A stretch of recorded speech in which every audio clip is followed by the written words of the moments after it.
समय में। यहाँ पर लिखा है एक समबाहु त्रिभुज की ऊंचाई 12 सेंटीमीटर है, तो त्रिभुज का परिमाप ज्ञात कीजिए। सबसे पहले आपको पता होना चाहिए जो त्रिभुज का जो परिमाप है, मतलब ऊंचाई है और भुजा का रिलेशन क्या होता है। तो √3/2 ए बराबर जो होता है वो एच के बराबर हो जाती है। आपको याद रखना है जो ऊंचाई जो होती है वो √3/2 के बराबर होती है। तो ठीक है, आपको ये चीज़ याद रखना है। √3/2 ए बराबर होता है एच, मतलब समबाहु त्रिभुज की जो भुजा होती है वो एच का मान √3/2 ए के बराबर होता है। तो हम क्या करेंगे, ए का वैल्यू निकालेंगे। तो एच का वैल्यू हमारे पास 12 दिया है और ये √3/2 हम इस तरफ ले आएंगे तो 2/√3 बनेगा। फिर इससे क्या करेंगे, 12 दूना 24 लिखेंगे। ठीक है, 12 दूना 24 लिख लेंगे और इसका परमीकरण करेंगे तो हमारा क्या होगा, ऊपर √3 आ जाएगा, नीचे हमारा √3 इंटू √3 आ जाएगा। ठीक है, देखो यहाँ पर √3 तो था ही हमारा, एक √3 और आ जाएगा। तो इसमें क्या करेंगे, हमारा 24 ऊपर हो जाएगा, √3 बटा में हम एक √3 कर क्या करेंगे, एक 3 बना देंगे। 3 एकम 3, 3 से 63 24। तो हमारा क्या बना, ये हमारा जो बन जाएगा यहाँ पर ये कितना बनेगा, 8√3। आपको पता है 8√3 हो गया। आपका जो परिमाप होता है पेरीमीटर समबाहु त्रिभुज का परिमाप वो 3a के बराबर होता है। तो 3 गुणे में आपका कितना, 8√3। तो हमने देखा 8 तिया 24, 24√3 इसका राइट आंसर हो जाएगा। ठीक है, तो ऑप्शन नंबर आपका सी इसका आंसर होने वाला है। लेकिन आप इस क्वेश्चन को थोड़ा और भी जल्दी कर सकते हैं। कैसे करेंगे, इसका आंसर क्या होगा, सी। लेकिन आपको क्या करना, थोड़ा और, जैसे हमने लिखा है यहाँ √3/2 ए जो बराबर है वो एच के बराबर है। √3/2 ए है, ए का हम ए लिखेंगे। यहाँ √3/2 था, यहाँ एच का वैल्यू कितना है 12 गुणे में 2/√3। तो हम क्या करेंगे, यहाँ पर ए बराबर लिखेंगे तो यहाँ हो जाएगा 24/√3। अब हम परमीकरण करेंगे तो √3 ऊपर √3 नीचे, ये तो आपने किया ही था। तो इसे हम क्या लिखेंगे, ए बराबर 24√3 बटा में क्या आएगा आपका, नीचे √3 का गुणा होगा 3 होगा। अब इसे हम क्या करें, इसके पास ले जाएं, गुणा करेंगे क्रॉस गुणा। तो जो ए का वैल्यू निकलेगा वो बनेगा 24√3। तो बस देखिए 3a बराबर 24√3। तो देखिए 3a जो है समबाहु त्रिभुज का परिमाप ही तो है, दोबारा क्यों जाए, यही आंसर हो जाएगा। ठीक है, चलिए अगले प्रश्न की ओर बढ़ते हैं। नेक्स्ट क्वेश्चन क्या लिखा है देखेंगे। किसी समकोण त्रिभुज के कर्ण की लंबाई 13 सेंटीमीटर है, अन्य दो भुजाओं में से एक भुजा की लंबाई 5 सेंटीमीटर है, त्रिभुज का क्षेत्रफल कितना होगा। तो सबसे पहले आपको यह समझना है, कभी भी क्वेश्चन में दिया जाए कि आपको इस तरीके से एक ट्रायंगल दिया है, ठीक है, जो कौन सा है, राइट एंगल है, यानी कि 90 डिग्री इसमें कोण दिया हुआ है, समकोण त्रिभुज है। तो आपको दिया गया है कर्ण की लंबाई जो है वो 13 है, इनमें से कोई भी एक भुजा है उसे हम एक को मान लेते हैं 5, दूसरा हमें ज्ञात करना है। तो अब हमने आपको पिछली वीडियो में भी कई बार बताया है कि आपको इनके लिए ट्रिपलेट याद रखनी है, बहुत ही आसानी से हो जाता है। जब भी कभी 5 मिलता है, 12 मिलता है, तो आपकी ट्रिपलेट 13 बन जाती है, यानी कि ये जो वैल्यू होती है वो कर्ण होती है। तो जब एक बात बताइए, आपको कर्ण का वैल्यू 13 दिया है, 5 ये एक वैल्यू दिया है, तो दूसरा वैल्यू है वो 12 ही आएगा। ठीक है, और ये आता कैसे है, ये अपना पाइथागोरस प्रमेय करके आता है। ठीक है, तो इसमें हमने क्या लगाया, इसका नाम 12 आ गया। ठीक है, अब समकोण त्रिभुज का जो क्षेत्रफल होता है, समकोण त्रिभुज का क्षेत्रफल 1/2 गुणे में आधार गुणे में ऊंचाई। ठीक है, तो देखेंगे 1/2 गुणे में आधार यहाँ पर कितना है 5 और ऊंचाई कितना है 12। बस 2 से 2 6 12 और 5 का 6 का गुणा करेंगे तो बनेगा 5 6 30। 30 इसका राइट आंसर हो जाएगा। ठीक है, तो आपको क्या है, ट्रिपलेट याद रख लेनी है कुछ। ठीक है, जैसे हम आपको, ये आपका आंसर हो गया 30। जैसे हम आपको एक कुछ बताते हैं, जैसे आपका एक 5 ट्रिपलेट 5 12 के साथ ट्रिपलेट बनता है 13। ऐसे ही इसमें 2 का गुणा करेंगे तो ये 10 बनेगा, यहाँ पर 2 से गुणा करेंगे तो ये 24 बन जाएगा, यहाँ 2 से करेंगे तो ये 26। तो ये भी एक ट्रिपलेट बनता है। ठीक है, जैसे आपने एक ट्रिपलेट सुना होगा 3 4 5 का एक ट्रिपलेट बनता है। तो जब हम इनमें दोनों में 2 का गुणा करेंगे तो 6, यहाँ 8, यहाँ 10 का भी एक ट्रिपलेट बनता है, आपने नाम सुना होगा। ठीक है, तो इसी तरीके से ये भी आपका हो सकता है। ठीक है, और जैसे और भी सारे हो सकते हैं। तो इतना आपने देख लिया, चलिए आगे बढ़ें क्या। चलिए नेक्स्ट क्वेश्चन की ओर बढ़ते हैं, तीसरे क्वेश्चन की। लिखा है यदि एक समबाहु त्रिभुज का क्षेत्रफल 25√3 सेंटीमीटर क्यूब है तो त्रिभुज की प्रत्येक भुजा की लंबाई क्या है। तो बस इसका फॉर्मूला रखना था, जो √3/4 भुजा ए स्क्वायर है, मतलब √3/4 ए स्क्वायर बराबर जो होगा कितना होगा, 25√3 हो जाएगा। बस यही तो बोला है ना, 25√3। तो हमने क्या किया, √3 से √3 कैंसिल कर दिया। अब इस 4 को 25 के पास ले जाएंगे गुणा करने के लिए, तो ए स्क्वायर का जो वैल्यू होगा 2500 के 100 हो जाएगा। तो ए का जो वैल्यू आएगा वो कितना आएगा, वर्गमूल कितना हो जाएगा 10, तो 10 इस क्वेश्चन का राइट आंसर हो जाएगा। तो ऑप्शन नंबर सी इसका राइट है। ठीक है, सभी ने ध्यान रख लिया कि समबाहु त्रिभुज का क्षेत्रफल जो होता है वो √3/4 होता है। आगे बढ़ेंगे नेक्स्ट क्वेश्चन की ओर। लिखा है दो समरूप त्रिभुजों की दो संगत भुजाओं की लंबाइयों का अनुपात 2:1 है, समान क्रम में इन दोनों त्रिभुजों के क्षेत्रफल का अनुपात क्या होगा। ग्रुप डी में ये पूछा जाता है, बहुत इंपॉर्टेंट है और इस क्वेश्चन को हम स्टार लगाते हैं, मात्र 1 सेकेंड का क्वेश्चन है ये। ठीक है, जब भी आपको भुजाओं की लंबाई का अनुपात दिया जाए, अगर आपसे क्षेत्रफल का अनुपात निकालना हो तो जो आपका 2:1 दिया था बस इनका वर्ग कर दिया करें, आंसर हो जाएगा। ठीक है, 2 का वर्ग 4 हो जाएगा, 1 का वर्ग 1 ही रहेगा, तो 4:1 जो होगा इस क्वेश्चन का राइट आंसर होगा। ठीक है, कभी भी याद रखना इस तरीके से बनाना है क्वेश्चन में, अगर दिया जाए तो इसी तरीके से सॉल्व कर देना, सीधा आंसर आ जाएगा। ठीक है, वर्ग कर देना। नेक्स्ट क्वेश्चन है हमारा 5वां। देखिएगा यहाँ पर लिखा है त्रिभुज एबीसी में डीई समांतर बीसी है और जो एबी को डी पर और एसी को ई पर प्रतिच्छेद करती है, एडी अनुपात बीडी जो है वो 2:3 है और समलंब चतुर्भुज बीडीईसी का क्षेत्रफल 63 स्क्वायर है, 63 सेंटीमीटर स्क्वायर है। तो त्रिभुज एडी का क्षेत्रफल क्या होगा। तो सबसे पहले हमें क्या है, चित्र समझ लेना है कि आखिर में बताया क्या गया है क्वेश्चन में। ठीक है, हमने इस तरीके से एक चित्र बनाया। ठीक है, यहाँ पर ए बी सी, यहाँ पर मध्य बिंदु क्या है डी और ई है। ठीक है, अब इनमें ये इस तरीके से क्वेश्चन पूछा है कि बड़े वाले का क्षेत्रफल छोटे मतलब छोटे वाले बड़े क्षेत्रफल में संबंध बताना है। तो हम क्या करेंगे, पहले जो ए डी लिखा है हमने, ए डी बटा बी डी लिखा है ना। ठीक है, चलिए देखो यहाँ पर हम क्या करेंगे, सबसे पहले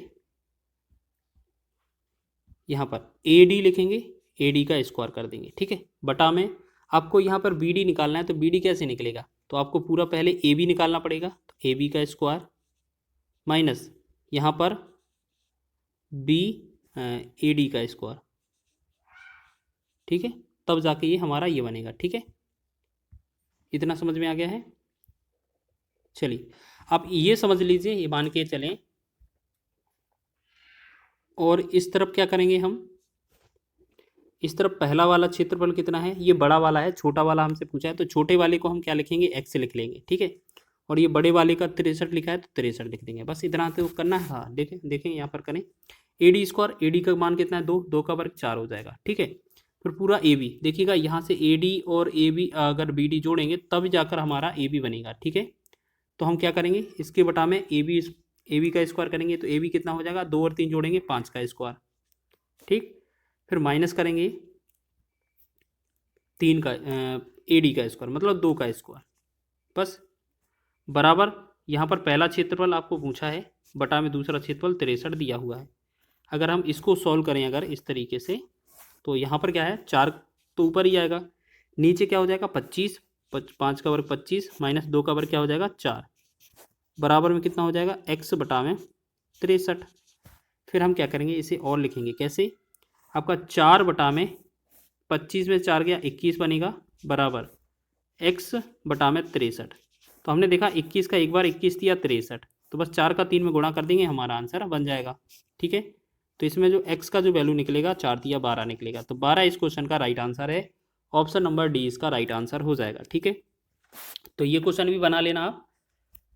अगला क्वेश्चन है आपके लिए, भुजा x वाले समबाहु त्रिभुज के क्षेत्रफल और भुजा x वाले वर्ग के क्षेत्रफल का अनुपात क्या होगा। बस आपको फॉर्मूला लगा देना, आपका आंसर हो जाएगा। जो समबाहु त्रिभुज का क्षेत्रफल होता है वो √3/4 ए स्क्वायर होता है, तो ए स्क्वायर में भुजा का वैल्यू क्या है x, तो x स्क्वायर हो जाएगा। फिर किसके साथ पूछा है आपका अनुपात, दूसरे वर्ग के क्षेत्रफल के साथ। वर्ग का क्षेत्रफल क्या होता है, भुजा का स्क्वायर, और इसमें भुजा क्या है x, तो यहाँ पर हो जाएगा x स्क्वायर। तो हमने देखा x स्क्वायर से x स्क्वायर कट गया, तो हमारा बना क्या √3/4 ही तो बना। तो इसका मतलब क्या है, ये √3/4 ही आंसर होने वाला है हमारा इस क्वेश्चन का। तो ऑप्शन नंबर ए इसका राइट है। तो ये बहुत ही आसान प्रश्न था। चलिए आगे बढ़े अगले प्रश्न की ओर, देखेंगे नेक्स्ट क्वेश्चन क्या लिखा है। यदि एक समद्विबाहु समकोण त्रिभुज के कर्ण का माप 8 सेंटीमीटर है, त्रिभुज का क्षेत्रफल ज्ञात कीजिए। देखिएगा ये क्वेश्चन जो है वो मात्र 1 सेकंड में आ जाएगा, आपको पहले समझना है थोड़ा बहुत। यहाँ पर हम क्या करेंगे, मान लेते हैं ये एक तरीके से एक समकोण त्रिभुज है, यहाँ पर क्या है एक 90 डिग्री का कोण है, समकोण त्रिभुज है। ठीक है, बोला गया है इसके कर्ण की माप 8 सेंटीमीटर है, 8 सेंटीमीटर है। तो यहाँ पर मान लेंगे दोनों चीज़ें समद्विबाहु है ना, समान है, ये समान और ये वाली समान, तो x ये हो जाएगी, x ये हो जाएगी, ठीक है। इसकी सहायता से अब हम क्या करेंगे, सबसे पहले पाइथागोरस त्रिक लगाएंगे, ठीक है। उसके बाद जो भी हमारा वैल्यू निकलेगा उसके बाद वैल्यू पुट करेंगे। चलिए पहले एक बार डिटेल कर लेते हैं, ठीक है। तो यहाँ पर हम क्या करेंगे, कर्ण स्क्वायर, तो पहले तो कर्ण स्क्वायर वाला फॉर्मूला लगा लें। तो कर्ण स्क्वायर बराबर क्या होता है, कर्ण स्क्वायर बराबर होता है लंब का स्क्वायर प्लस आधार का स्क्वायर। तो कर्ण स्क्वायर मतलब 8 का वर्ग, लंब स्क्वायर मतलब x का स्क्वायर, आधार स्क्वायर मतलब x का स्क्वायर। तो हम देखेंगे 8 स्क्वायर का मतलब क्या है 64, यहाँ पर x स्क्वायर कितना 2x स्क्वायर, 2 से ये काट दें, ये कितना बनेगा 32, यानी कि हमने देखा x स्क्वायर का जो वैल्यू आया कितना बना 32। तो आप एक बात बताइए, यहाँ समकोण त्रिभुज का जो क्षेत्रफल लगाते हैं आपको पता है ना, 1/2 गुणे में 1/2 था, ये 1/2 गुणे में आधार गुणे में ऊंचाई होता है, सभी को पता है ना। तो एक बात बताइए, 1/2 तो लिखेंगे सेम, आधार का मान कितना है x है, वो ऊंचाई का मान भी x है। तो एक काम करेंगे, 1/2 गुणे में एक्स स्क्वायर का वैल्यू हमें 32 दिया है ना, 32 ही लिख देंगे सीधा, 2 से भाग करेंगे 16 बार, तो हम कह सकते हैं ये जो 16 आएगा इस क्वेश्चन का राइट आंसर आ जाएगा, ठीक है। तो ऑप्शन नंबर आपका ए इसका राइट है। तो इस तरीके से आपने ये वाला क्वेश्चन कर लिया है, ठीक है।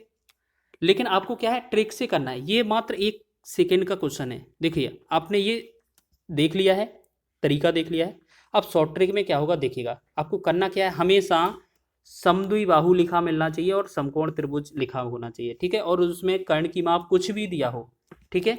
तो आपका जो इसमें जो क्षेत्रफल निकलेगा वो कैसे निकलेगा, जो भी कर्ण दिया है कर्ण का हमें वर्ग कर देना है और बटा में 4 कर देना, आपका आंसर हो जाएगा। तो कर्ण कितना दिया है 8, 8 का वर्ग करेंगे बटा में 4 करेंगे, हमेशा याद रखना यही चीज़, ठीक है। 8 का वर्ग 64 हो जाएगा, बटा में 4 करेंगे तो ये बनेगा 16 चौके 64, तो 16 ही तो आया था हमारा आंसर। तो यह है हमारा आंसर होगा ऑप्शन नंबर ए।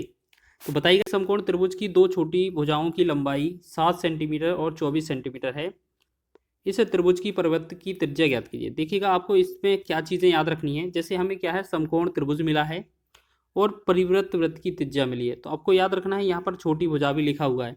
तो हमें सबसे पहले मान लेते हैं ये हमारा ट्राइंगल है, ये हमारा त्रिभुज है, ये 90 डिग्री बीच में है, मतलब समकोण त्रिभुज है, ठीक है। बोला है कि इनकी दो लंबाइयां हैं, एक की 7 है, एक की 24 है, ठीक है। और यहाँ पर ये क्या है आपका कर्ण है। कर्ण आपको पता है दोनों जो लंबाइयां होती हैं भुजाओं की, छोटी छोटी लंबाई भुजाएं होती हैं, उन सभी में जो कर्ण होता है वो सबसे बड़ा होता है, ठीक है। हम आपको कई बार बता चुके हैं कि आपको जब भी आप क्षेत्रमिति लगाएं, मेंसुरेशन लगाएं, तो आपको ट्रिपलेट याद होना चाहिए, ठीक है। जैसे यहाँ पर 7 बना, यहाँ पर 24 बना, तो अब हम इसको कैलकुलेट थोड़ा ना करेंगे। आपको पता है ना, जो 7 होता है, जो 24 होता है, इसका जो ट्रिपलेट बनता है वो 25 के साथ बनता है। आपने कई बार पढ़ा होगा इस तरीके का क्वेश्चन कि जो इसे कर्ण स्क्वायर बराबर निकालते हैं तो लंब स्क्वायर प्लस आधार स्क्वायर होता है। जैसे हम एक बार निकाल कर दिखा देते हैं, अगली बार नहीं दिखाएंगे, ठीक है। तो कर्ण स्क्वायर का मान जो होगा, पहला लंब है, लंब का स्क्वायर करेंगे 7 का स्क्वायर, और आधार लिखेंगे 24 का स्क्वायर, ठीक है। तो 7 का वर्ग 49 हो जाएगा, 24 का वर्ग 576 हो जाएगा। जब इन दोनों को जोड़ेंगे तो ये बनेगा 625, ठीक है। अब यहाँ पर अगर हम कर्ण इससे निकालते हैं, स्क्वायर से हटा देते हैं स्क्वायर को, तो यहाँ 25 ये वर्गमूल आ जाएगा, ठीक है। तो ये चीज़ आपको समझ में आया ये कैसे आता है। तो हमने आपको हर बार बताया कि आप सीधा इसको निकालें नहीं, सीधा आपको याद रखना है, इसमें ट्रिपलेट याद रख लीजिए, ठीक है। तो हमने देखा इस तरीके का हमारा एक त्रिभुज है, वो भी कौन सा है, समकोण त्रिभुज है, ठीक है, समकोण त्रिभुज है। और यहाँ पर ये 7 है, ये भुजा 24 है, तो जो तीसरी जो कर्ण बनेगी हमारी सबसे बड़ी भुजा, वो क्या बनेगी 25, क्योंकि आपको पता है ना 7 24 के साथ ट्रिपलेट 25 बनती है। तो आपको याद रख लेना ये ट्रिपलेट बहुत काम आती है, ठीक है। अब आपको क्या करना है, हमेशा याद रखना परिवृत्त की त्रिज्या पूछा जाए, परिवृत्त की त्रिज्या पूछा जाए, ठीक है।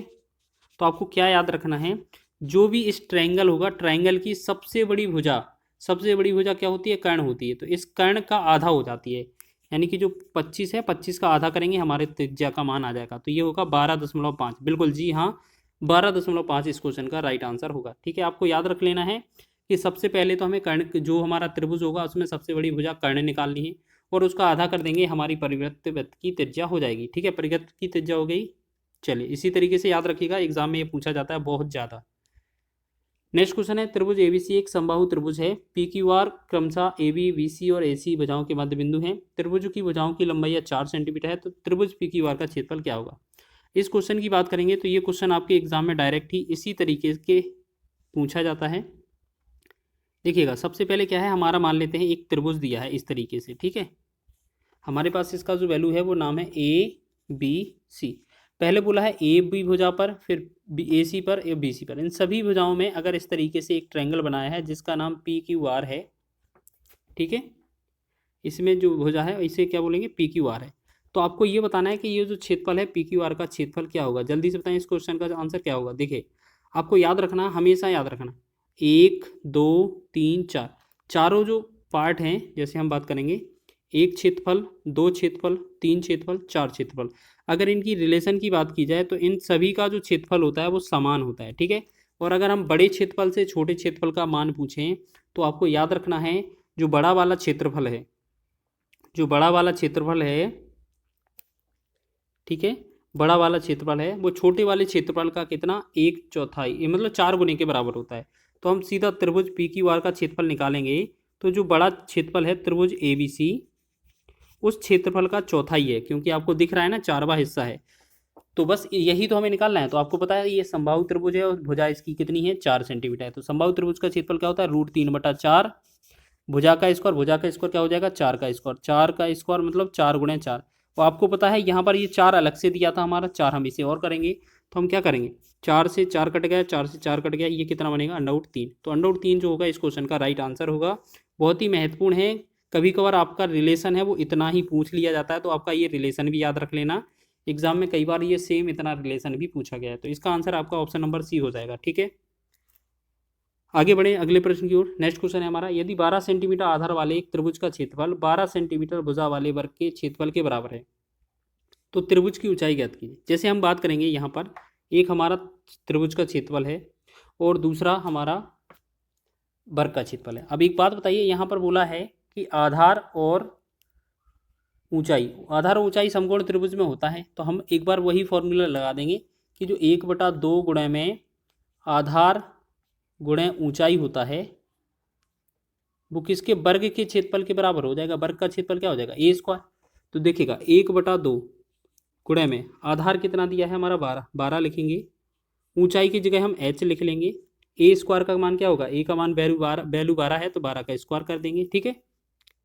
अब हम क्या करेंगे, 2 से इसे काटेंगे, 2 6 12, तो ये 6 गुणे में h जो होगा कितना, 12 का गुणा करेंगे 144 हो जाएगा। 6 कम 6, 6 दूना 12, 6 चौके 24। तो h का जो वैल्यू आएगा वो कितना आ जाएगा हमारा, 24 सेंटीमीटर। तो इसका राइट आंसर है हमारा ऑप्शन नंबर डी, ठीक है। इस तरीके का एग्जाम में क्वेश्चन बनता है तो आप इस तरीके का भी क्वेश्चन करके जाइएगा। ये जो सीरीज चला रहे हैं, पूरा मैथ का सीरीज चला रहे हैं, आपका पूरा आपका रेलवे का एग्जाम कोई भी हो सभी को टारगेट करते हुए बनाई जा रही है और प्रीवियस ईयर एग्जाम पर आधारित है। जो भी प्रीवियस ईयर एग्जाम में क्वेश्चन पूछे थे उनको बेस्ट शॉर्ट ट्रिक के माध्यम से कैसे करेंगे ये आपको बताया जाता है। यहाँ लिखा है त्रिभुज ABC का क्षेत्रफल 39 सेंटीमीटर स्क्वायर है। BC पर दो बिंदु D और E इस प्रकार हैं कि BD बराबर DE बराबर EC है। तो त्रिभुज ADC का क्षेत्रफल क्या होगा। देखिएगा, सबसे पहले समझ लें इसको चित्र कैसा होगा। ये जो है ABC हमारा एक त्रिभुज हो गया, ठीक है, A B और C। हमने बोला है, यहाँ पर बोला गया कि BC भुजा पर D और E बिंदु इस प्रकार हैं। यहाँ पर BC भुजा पर कहीं भी D और E बिंदु इस प्रकार हैं कि जो तीनों भुजाएं जो हो जाती हैं बराबर हो जाती हैं। यानी कि यहाँ पर कोई D और यहाँ पर कोई E, ऐसे देखो एक सेकेंड, यहाँ पर कोई D और यहाँ पर कोई बिंदु E, ये इस प्रकार है कि इनका जो भुजा है नीचे वो बराबर हो जाती है। तो हम क्या कहेंगे, ये वाली भुजा, ये वाली भुजा और ये वाली भुजा बराबर हो जाएगी। यानी कि तो हम ये कह सकते हैं कि पहला क्षेत्रफल, दूसरा क्षेत्रफल, तीनों क्षेत्रफल बराबर हो जाएंगे कि नहीं हो जाएंगे। अगर हम तीनों क्षेत्रफल को जोड़ेंगे तो ये हमारा ABC जो बड़ा वाला त्रिभुज का क्षेत्रफल है उसके बराबर हो जाएगा कि नहीं, बिल्कुल हो जाएगा। तो क्वेश्चन में ABC का क्षेत्रफल कितना दिया है, 39। तो हम देखेंगे 1 2 3, यानी कि 3 एरिया का क्षेत्रफल, यानी कि तीनों का क्षेत्रफल जो होगा 3 अनुपात का जो वैल्यू होगा वो 39 है। 3 एकम 3, 3 से काटेंगे 13 एकम 13, 13 3 39, तो 1 अनुपात का वैल्यू 13 आ गया, ठीक है। अब क्वेश्चन में हमसे क्या पूछा है, ADC। अब आप एक बात याद रखिएगा, यहाँ पर हमसे क्या पूछा है, ADC। देखिएगा यहाँ पर A D और C यहाँ पर पूछा है, मतलब 1 और 1 दो हिस्सों का अनुपात पूछा है हमसे। एक हिस्से का अनुपात 13 आ गया है, तो 2 का अनुपात क्या होगा, 2 गुणे 13 हो जाएगा। 13 गुणे में 2 करेंगे तो ये बनेगा 26। 26 इस क्वेश्चन का राइट आंसर होगा, आपका ऑप्शन नंबर ए इसका राइट आंसर हो जाएगा। ठीक है, सभी को समझ में आया है ये क्वेश्चन? आपको इसी तरीके से करना था। ठीक है, चलिए आगे बढ़े नेक्स्ट क्वेश्चन की ओर। बहुत ही महत्वपूर्ण क्वेश्चन लेकर आए हैं आपके लिए। यदि 64 सेंटीमीटर परिमाप वाले एक त्रिभुज की अंतः त्रिज्या 8 सेंटीमीटर है तो उस त्रिभुज का क्षेत्रफल क्या होगा? देखिएगा, ये क्वेश्चन बहुत ही महत्वपूर्ण है और एग्जाम की दृष्टि से महत्वपूर्ण है। ठीक है, त्रिभुज का क्षेत्रफल जो होता है ये एक रिलेशन होता है, आपको याद रखना है। जो अंतः त्रिज्या है, अंतः त्रिज्या के साथ अर्ध परिमाप का गुणा कर दीजिएगा, आपका आंसर हो जाएगा। ठीक है, अंतः त्रिज्या के साथ अर्ध परिमाप का गुणा कर दीजिए, आपका आंसर हो जाएगा। जैसे आपको पता है परिमाप बराबर कितना दिया हुआ है 64। अगर इसे परिमाप को आधा करेंगे तो अर्ध परिमाप को हम एस से प्रदर्शित करते हैं, तो ये 64 का आधा हो जाएगा। ठीक है, तो ये कितना बन जाएगा 32। तो हमने क्या देखा, जो अंतः त्रिज्या है, अंतः त्रिज्या कितना दिया हुआ है 8। तो देखिएगा यहाँ पर कहीं लिख लीजिए, आर का जो वैल्यू है वो हमारा 8 दिया हुआ है, यानी कि अंतः त्रिज्या की जगह 8 लिखेंगे। अर्ध परिमाप कितना दिया है 32, तो 32 लिखेंगे। बस इन दोनों को गुणा करेंगे, 8 दूना 16, 8 तिया 24, 1 25, यानी कि ये बनेगा 256। 256 जो होगा इस क्वेश्चन का राइट आंसर होगा, आपका ऑप्शन नंबर सी में दिया हुआ है। ठीक है, महत्वपूर्ण क्वेश्चन है आपका, ये रिलेशन याद रख लेना, एग्जाम में बहुत बनता है इससे क्वेश्चन, कि जो त्रिभुज का क्षेत्रफल होता है वो हमारा क्या होता है, त्रिभुज का क्षेत्रफल अंतः त्रिज्या गुणे अर्ध परिमाप के गुणनफल के बराबर होता है। आगे बढ़ेंगे नेक्स्ट क्वेश्चन की ओर। चलिए अगला देखेंगे। क्वेश्चन है, दो त्रिभुज के आधारों का अनुपात 4:5 है और उनके क्षेत्रफलों का अनुपात 8:15 है, तो इनकी संगत ऊंचाइयों का अनुपात क्या होगा? देखिएगा, कभी भी क्वेश्चन में अगर हमसे ऊंचाई का अनुपात पूछा है H1 अनुपात H2, तो आपको याद रखना है जो क्षेत्रफल का अनुपात दिया है ना 8/15, इनको लिख लेना है। ठीक है, और आधार का अनुपात 4:5 है, तो इसका जो 4:5 की जगह इसमें जो है 5/4 से गुणा कर देना, आपका आंसर आ जाएगा। ठीक है, क्षेत्रफल तो वैसा ही लिखना है और जो आपका आधार दिए होंगे उनको पलट कर गुणा कर देना है जब भी आपका ऊंचाई का पूछा जाए। तो हमने क्या किया, 5 एकम 5, 5 से 5 तिया 15, 2 से करेंगे 2 दूना 4, 2 से करेंगे 2 चौके 8, फिर 2 से 2 एकम 2, इसे हम क्या करेंगे 4 से ही काट देना, 4 एकम 4, 4 से 4 दूना 8। तो हमने देखा ये कितना बना 2:3, 2/3 कह सकते हैं या 2:3। तो हमारा 2:3 कौन सा हो जाएगा, ऑप्शन नंबर ए आंसर हो जाएगा। ठीक है, इसका राइट आंसर है ऑप्शन नंबर ए। जल्दी से दो प्रश्न और देख लेते हैं, बहुत ही महत्वपूर्ण क्वेश्चन लेकर आए हैं, सभी क्वेश्चन आपका मेंसुरेशन से रिलेटेड हैं। दो समरूप त्रिभुजों की संगत ऊंचाइयां 8 सेंटीमीटर और 11 सेंटीमीटर हैं, उनके क्षेत्रफलों का अनुपात क्या होगा? देखिएगा, कभी भी संगत भुजाओं की लंबाइयां दिया जाएं और या आपका ऊंचाइयों का अनुपात दिया जाए, कोई भी दिया जाए, आपका क्षेत्रफल का अनुपात अगर पूछा है तो आपको याद रखना है जो आपका भुजाओं का अनुपात दिया है वो देखेंगे। पहले तो ये लिखेंगे कि आपका जो भुजाएं दी हैं वो कितना है, ए पहले की है 8, दूसरे वाले की है 11। ठीक है, मान लेते हैं ये दोनों भुजाओं का अनुपात है। जब भी क्षेत्रफल का पूछा जाए तो आपको क्या करना है, पहले वाले का वर्ग और दूसरे वाले का वर्ग कर देना, बस आंसर हो जाएगा। तो 8 का वर्ग क्या हो जाएगा, 8 का वर्ग होगा 64, अनुपात 11 का वर्ग 121। तो जो 64 अनुपात 121 होगा वो राइट आंसर हो जाएगा हमारा, ऑप्शन नंबर ए विकल्प में दिया हुआ है। ठीक है, तो ये बहुत ही आसान है, एग्जाम में ये पूछे गए हैं आपके रेलवे के एग्जाम में। ठीक है, एक लास्ट प्रश्न की बात कर लेते हैं। यहाँ पर लिखा है, दिया गया है कि त्रिभुज ABC समांतर डी, मतलब समरूप हो जाएंगे, ये यहाँ पर चिन्ह है, त्रिभुज को इससे DF के बराबर है या समान समरूप है। तो BC जो त्रिभुज है, BC भुजा 12.5 सेंटीमीटर, EF बराबर 10 सेंटीमीटर हो, तो त्रिभुज ABC और DEF के क्षेत्रफल का अनुपात क्या होगा? तो सबसे पहले देख लेते हैं इनकी जो भुजाओं का अनुपात है वो क्या है, BC बटा में EF। इनका भुजाओं का अनुपात क्या है, इनका है 12.5 बटा में 10। जब भी आपसे क्षेत्रफल का अनुपात पूछा जाए तो बस आपको क्या करना है, पहले वाले का वर्ग अलग, दूसरे वाले का वर्ग अलग कर देना, आपका आंसर हो जाएगा। ठीक है, तो आप क्या करेंगे, इस तरीके से करना है। तो आप एक काम करिए, पहले तो इसको थोड़ा और कैलकुलेट करिए। देखिएगा यहाँ पर हम क्या करें, कैलकुलेट करेंगे। तो हम सबसे पहले क्या करेंगे, पॉइंट हटाएंगे, एक जीरो बढ़ जाएगा, 25 पंचे 125, 25 चौके 100। तो हमने देखा इनकी भुजाओं का जो अनुपात बना वो 5/4 बना। बस इसका क्षेत्रफल का अनुपात निकालना है, इनको वर्ग कर देंगे, 5 का वर्ग 25 हो जाएगा, 4 का वर्ग 16 हो जाएगा। तो ये बनेगा हमारा 25/16, यानी कि ऑप्शन नंबर हमारा डी में दिया हुआ है। ठीक है, तो इसका राइट आंसर होगा आपका ऑप्शन नंबर डी। तो इस तरीके से आप बनाएंगे सभी क्वेश्चनों को, तो एग्जाम में आपका ये पूछा जा सकता है। देखिएगा यहाँ पर लिखा है हमारा,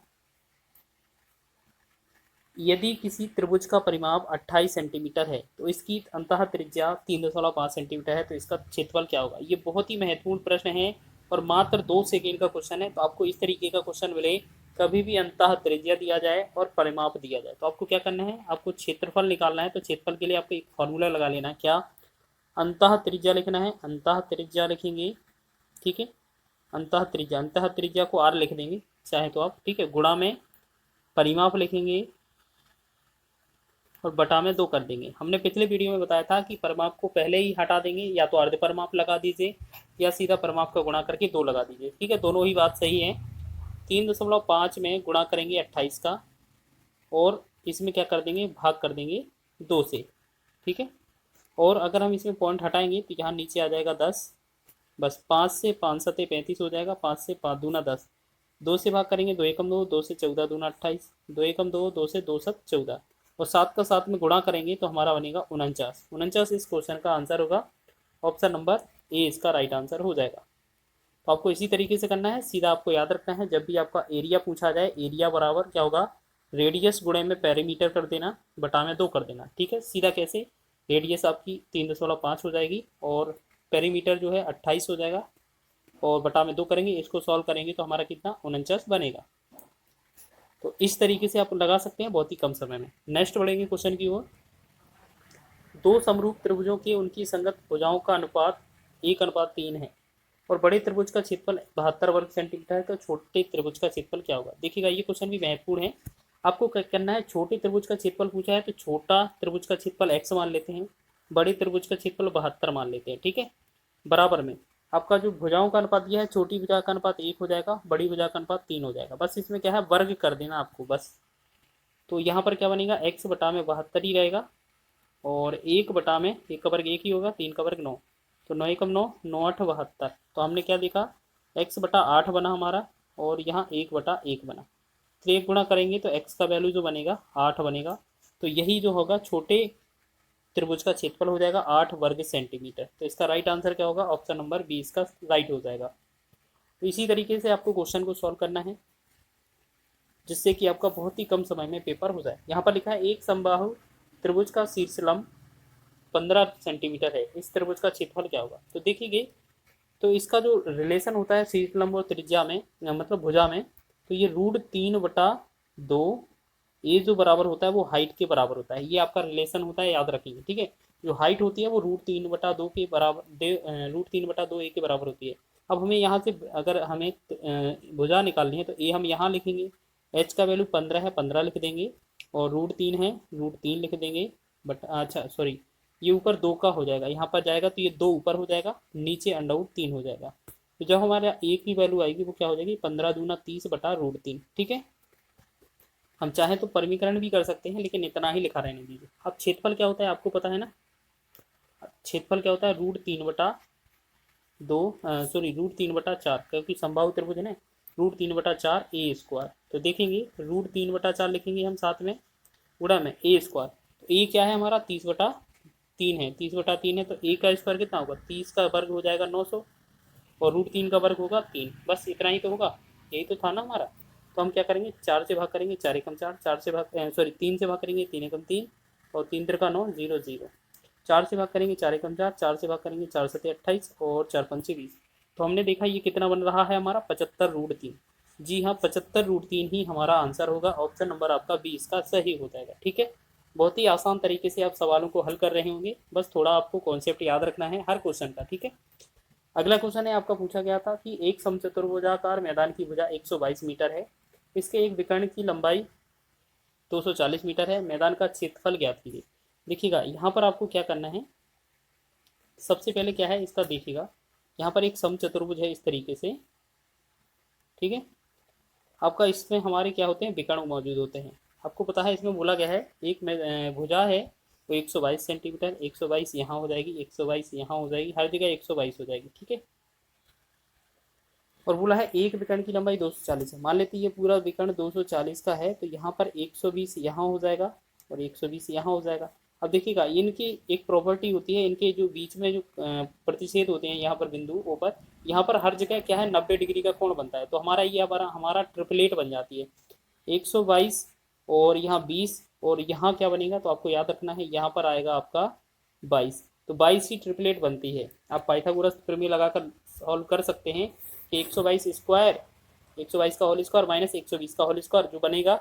चलिए हम यहाँ पर डायरेक्टली निकाल कर दिखा देते हैं।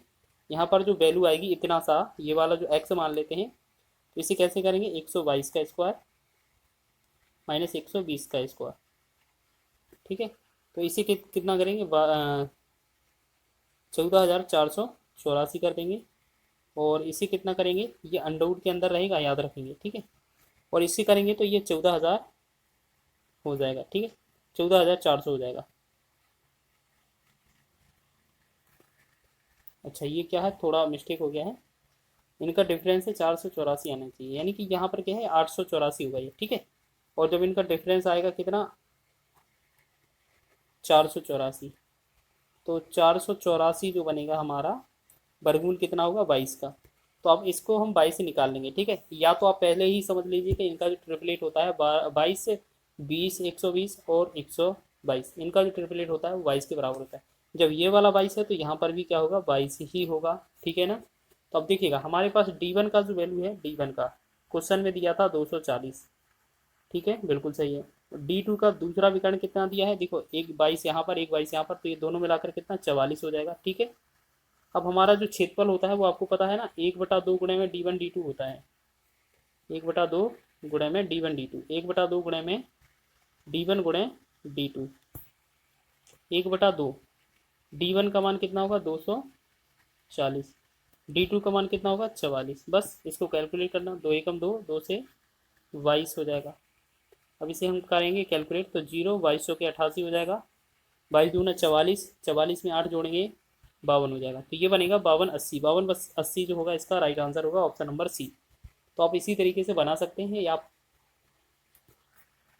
नेक्स्ट क्वेश्चन देखेंगे, बहुत ही आसान है। एक समचतुर्भुज का क्षेत्रफल ज्ञात कीजिए जिसके विकर्णों की लंबाइयाँ 48 मीटर और 64 मीटर है। मतलब आप डायरेक्ट ही क्वेश्चन पूछा गया है, कैसे कि आपका जो D1 का वैल्यू है वो 48 दिया हुआ है, D2 का वैल्यू है वो आपका 64 दिया है, ठीक है, 48 मीटर और 64 मीटर। तो आपको क्षेत्रफल निकालना है, तो क्षेत्रफल कैसे निकलेगा, 1/2 गुणे में D1 गुणे में D2, तो 1/2 जो ये हो जाएगा। D1 का वैल्यू कितना है 48 है, D2 का वैल्यू कितना है 64। अब इसे डिवाइड करेंगे, 2 एकम 2, 2 से 24 बार जाएगा, 24 से इसे गुणा करेंगे, 24 चौके 96 हो जाएगा, हासिल 9 हो जाएगा, 24 छक्का 144 और 144 में 9 जोड़ेंगे तो 153। तो ये बनेगा हमारा कितना 1536, 1536 जो बनेगा इसका राइट आंसर हो जाएगा ऑप्शन नंबर 20 का सही है, ठीक है। तो इसी तरीके से आप बना रहे हैं सभी क्वेश्चन को आसानी से। 21वां क्वेश्चन है कि एक समलंब चतुर्भुज का क्षेत्रफल 1792 मीटर स्क्वायर है और उसकी समांतर भुजाओं के बीच की लंबवत दूरी 28 सेंटीमीटर है। यदि समांतर भुजाओं में से एक की लंबाई 72 सेंटीमीटर है तो दूसरे की भुजा की लंबाई क्या थी। देखिएगा यहाँ पर ये लंबवत दूरी है, इसका मतलब ये क्या है, एच दिया हुआ है, ठीक है। ये आपका क्षेत्रफल है। तो आपको याद रखना है क्षेत्रफल जो होता है इसका फॉर्मूला क्या होता है, 1/2 ब्रैकेट में a प्लस बी और गुणे में एच, ये फॉर्मूला बनता है। इसका जो क्षेत्रफल का मान दिया है कितना दिया है, 1792 दिया है, ठीक है। अब हमने देखा 1/2 यहाँ पर लिखेंगे, फिर आपका ए को हम क्या मान लेते हैं, इनमें से एक की लंबाई 72 है ना, तो 72 लिख लेते हैं, दूसरे की लंबाई हम बी मान लेते हैं, इसे ज्ञात करना है। गुणा में एच कितना दिया हुआ है हमारे पास 28, बराबर में ये कितना है 1792, ठीक है। अब इसे हम 2 एकम 2, 2 से भाग करेंगे, 14 दूना 28, 14 से भाग कर देंगे तो यहाँ पर ये क्या हो जाएगा, ये 14 से इसको भी तो कर सकते हैं, 14 एकम 14, तो 14 एकम 14 और 3 39, 14 दूनी 28 और यहाँ कितना हो जाएगा 11, ठीक है, 14 अट्ठे 112, तो ये कितना हो जाएगा 14 अट्ठे 112। तो हमने देखा ये कितना बना हमारा 72 प्लस बी बराबर, 72 प्लस बी बराबर कितना बना 128। बस हमें बी का वैल्यू निकालना है, इसमें से हम इसको माइनस कर दें तो 8 में से 2 गया 6, 12 में 7 गया 5, तो बी का जो वैल्यू आएगा वो 56, इसका राइट आंसर बन जाएगा, ठीक है। तो इस तरीके से आप लगा सकते हैं। बस आपको याद रखना है जो समलंब चतुर्भुज का क्षेत्रफल होता है वो होता है 1/2 गुणे में समांतर भुजाओं का योग गुणे ऊंचाई, जिसे हम शॉर्ट में 1/2 ब्रैकेट में a plus B into H लिख सकते हैं, ठीक है, समलंब चतुर्भुज का क्षेत्रफल, ठीक है। चलिए आगे बढ़े नेक्स्ट क्वेश्चन की ओर। नेक्स्ट क्वेश्चन देखिएगा, अब लिखा है एक समांतर चतुर्भुज का क्षेत्रफल 440 सेंटीमीटर स्क्वायर है। यदि इसके एक विकर्ण की लंबाई 20 सेंटीमीटर है तो दूसरे विकर्ण की लंबाई क्या होगी। देखिएगा फॉर्मूला क्या होता है आपको पता है ना, 1/2 गुणे में D1 गुणे में D2, ये क्या है क्षेत्रफल के बराबर, और क्षेत्रफल कितना दिया है 440, ठीक है। तो हम देखेंगे 1/2 गुणे में D1 का वैल्यू मान लेते हैं, कितना दिया है विकर्ण 20, और D2 का हमसे पूछा है तो D2 लिख लेंगे, बराबर में कितना 440। ये कितना है बराबर में 440। अब 1 2 से 2 20 को काटेंगे 10 बन जाएगा, 10 से 0 कट जाएगा, तो D2 का जो वैल्यू आएगा वो कितना आ जाएगा 44। तो 44 इस क्वेश्चन का राइट आंसर है, ऑप्शन नंबर आपका सी इसका राइट आंसर हो जाएगा। ठीक है, चलिए आगे बढ़े इसी तरीके से लास्ट क्वेश्चन की ओर। लास्ट क्वेश्चन देखिएगा, यहाँ पर लिखा है एक समानांतर चतुर्भुज की ऊंचाई उसके संगत आधार से दोगुनी है और समांतर चतुर्भुज का क्षेत्रफल 288 मीटर स्क्वायर है, समांतर चतुर्भुज की ऊंचाई ज्ञात कीजिए। देखिए बहुत ही अच्छा क्वेश्चन है। यहाँ पर हम बात करेंगे आधार। आधार क्या है, आधार को हम बी मान लेंगे, बेस मान लेंगे, तो आधार मान लेंगे, माना एक्स है, और उसके बाद आपसे बोला है ऊंचाई, ऊंचाई मान लेते हैं एच, एच को कितना बोला गया है 2 गुना बोला गया है। ठीक है, तो ये ऊंचाई है वो संगत आधार के 2 गुना है, तो मतलब ये 2x हो जाएगी। आपको पता है ना क्षेत्रफल, आपको पता है समांतर चतुर्भुज का क्षेत्रफल जो होता है वो आपका क्या होता है आधार गुणा ऊंचाई। आधार गुणा ऊंचाई का मतलब है b गुणा एच बराबर होता है, तो इसका जो मान दिया है वो 288 दिया हुआ है। ठीक है, अब b गुणा एच यानी कि b का वैल्यू x लिखेंगे, h का वैल्यू 2x लिखेंगे। अब इसे कैलकुलेट करेंगे, ये 288 हो जाएगा। देखिए 2 से डिवाइड करेंगे 2 एकम 2, 2 से भाग करेंगे 144। तो हमने देखा यहाँ पर x का x में गुणा करेंगे तो ये बनेगा एक्स स्क्वायर, एक्स स्क्वायर का वैल्यू 144 है, तो यहाँ पर x का वैल्यू क्या आ जाएगा 12। तो आपका x का वैल्यू तो 12 निकल आया। ठीक है, x का वैल्यू 12 निकल आया। तो आप एक बात बताइए, x का वैल्यू 12 आ गया आपका, अगर आपसे अब यहाँ पर b का वैल्यू पूछा जाता तो ये 12 ही आता, लेकिन अगर h का वैल्यू पूछा जाएगा तो 12 दूना 24 हो जाएगा। ठीक, लेकिन हमसे क्वेश्चन में पूछा क्या था ऊंचाई, तो ऊंचाई जो है हमारा यही आंसर होगा 24। ठीक है, 24 इसका राइट आंसर है, ऑप्शन नंबर डी इसका सही है। ये सभी प्रश्न आप